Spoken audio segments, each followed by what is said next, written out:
Probably the hardest thing about actually fishing during the winter is simply dealing with those cold temperatures. But during the winter, you truly have one of the best opportunities to go out and catch some of the biggest bass that live in the body of water you are fishing, whether that's a lake, a river, or a pond. And today I'm gonna give you 3 tactics that will help you to catch bass during the winter in some of the coldest water of the year. So stay tuned, it's gonna be a good one. This video is brought to you by sportsmansoutfitters.com. Right now, there are a ton of huge deals on fishing and hunting gear at Sportsman's Outfitters. And if you are on the market for some fishing rods for next year, right now is the time to buy. If you buy any Arc Lancer Pro Series rod, you can get the second rod for just $19. That is a $100 rod for just $19, and this sale will only last for a few more days or until they are out of stock. So if you guys would like to help support the Bass Fishing HQ channel, click those links down below in the description. Now, depending on where you live in the country, wintertime bass fishing is going to look vastly different. I have fished a lot down in Florida in the middle of January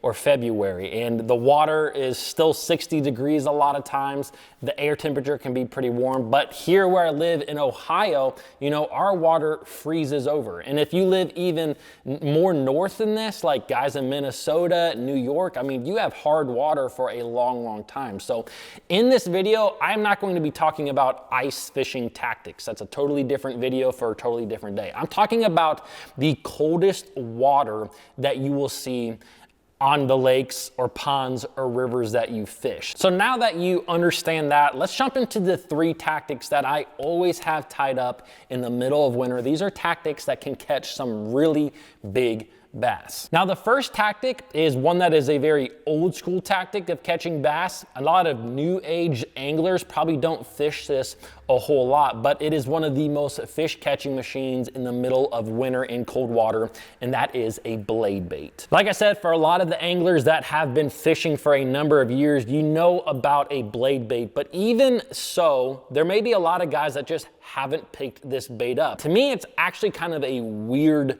lure when it comes to cold water because it kind of breaks a lot of cold water rules, right? This thing has a lot of vibration. Most of the time when you fish lures in really cold water, you don't want something that has a ton of vibration. It's also a very fast falling lure. I mean, it's a chunk of lead on a piece of metal. It falls really, really quick. And a lot of times in cold water, you want something that falls a lot more naturally, a lot more slow. So it breaks a lot of rules, but it's just simply one of the best lures to use during the winter, and it catches some giants. Anytime that water temperature hits about 50 degrees is when I really start picking up a blade bait. And you can fish this bait all the way until that water freezes over. One big misconception about this bait is that it won't work in ponds. And you know, on this channel, I try to cover the wide spectrum of both fishing in lakes and ponds and even in rivers. And I think that sometimes I leave the ponds on the back burner, but this is actually a really good pond bait in the middle of winter as well. And the big thing with fishing this in ponds is you want to use a lighter blade bait. A lot of times I'm going to go with a 1/4 ounce blade bait. And the biggest reason is that in ponds you have typically a softer bottom. A lot of times this can even be a mucky bottom. But in the middle of winter, when that water is at the coldest, those fish a lot of times are pretty close to the bottom, or they're suspended just a little bit above the bottom, but they're typically in the deepest part of that pond that you're fishing. Now, deep is going to be relative to the pond that you're fishing. This might be 5 foot in some ponds. This might be 12 foot in other ponds, but a lot of times bass are going to be relating to that deep water. So using a 1/4 ounce bait on that softer bottom really allows you to fish this bait a lot more clean. It's not going to get really down in that mud or that muck. You can still yo-yo it off the bottom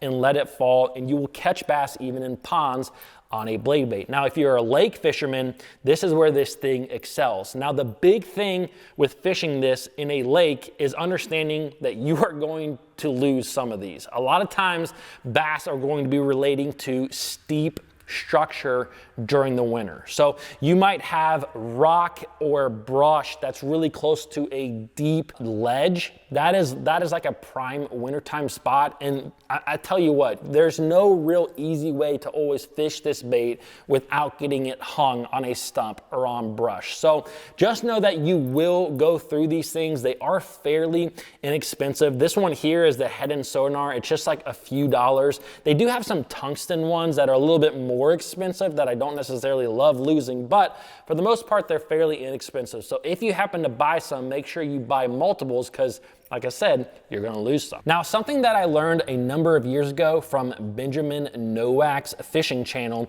is that fishing a blade bait on light line is actually what you wanna do. A lot of times when you pick up a blade bait, they are 3/8 of an ounce, a half ounce. This is a bait that you can easily cast on a bait caster with 15-pound fluorocarbon. But the lighter line that you use with this bait, the quicker it will vibrate. And that is really important because when you are fishing in cold water, you don't want to rip this thing off the bait. I am working this a lot like I would a jig, really small hops. This bait's gonna come a couple of feet off the bottom and then fall straight back down. And then I'm gonna let it sit. It's gonna come a couple feet off the bottom and fall straight down. And it's a really slow hop. It's not fast. And if you are using heavier line, for example, like I used to use 15-pound fluorocarbon, if you make those small hops, it is harder for that bait to start vibrating with that heavier line. So the system that I throw a lot now is 10-pound braid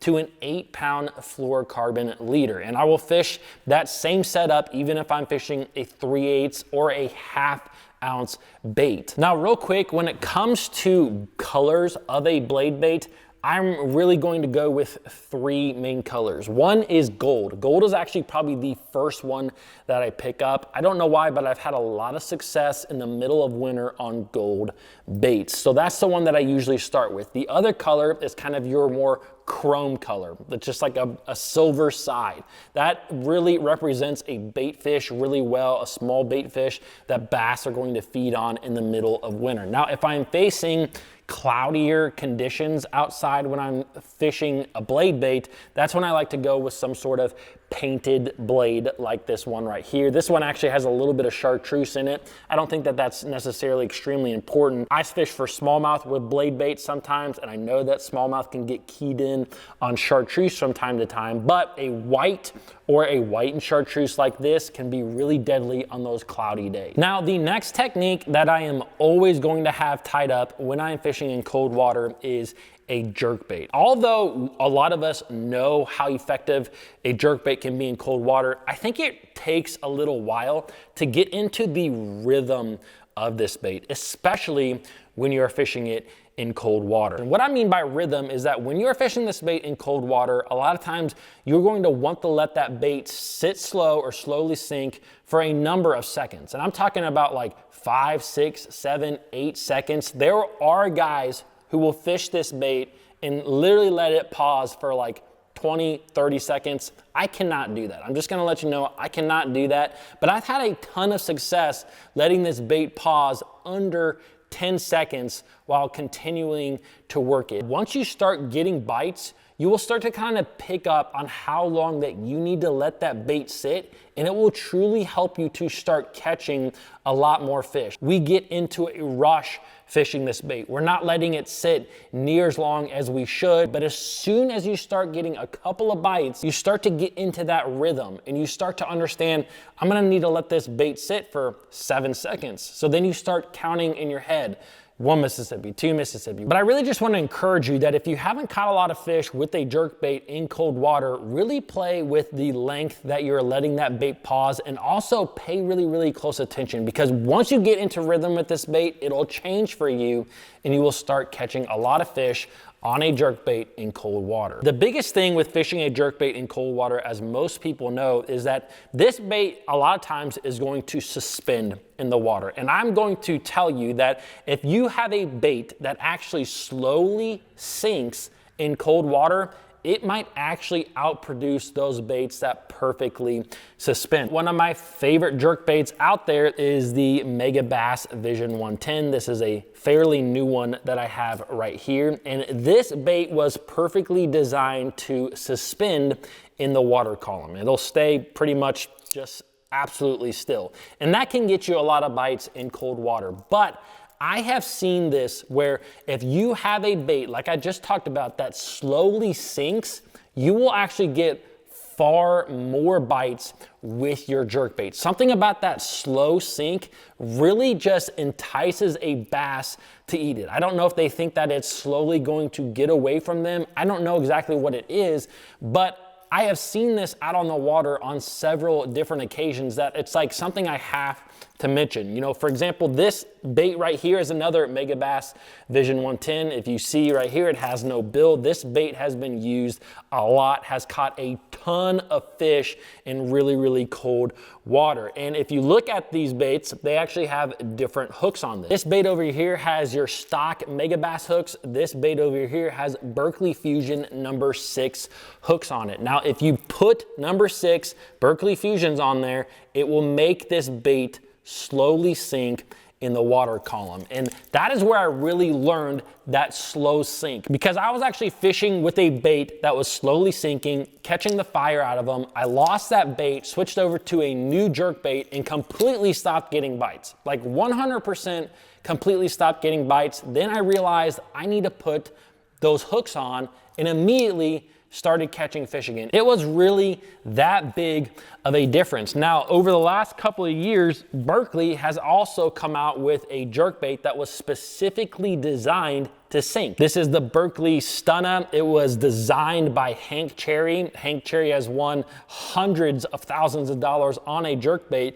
And this bait right here will actually slowly sink when you're using it. And I really cannot tell you how big of a difference that will make from time to time. Now, probably one of the best ways to catch really big bass, and I'm talking really big bass in the winter in cold water, is actually with an Alabama rig. And this bait comes with a little bit of controversy because there are a lot of tournament organizations that have banned this bait, but I'm telling you what, this is by far the best way to catch like giant bass, like giant bass. All those big bass that we see come out of Texas during the middle of winter, like 90% of them are caught on an Alabama rig. And not only just in Texas, no matter where you go across the country, if you're fishing in cold, clear water, this bait will catch literally the biggest bass that swim in your lake. Now, personally, I like to go with a little bit more of a finessey approach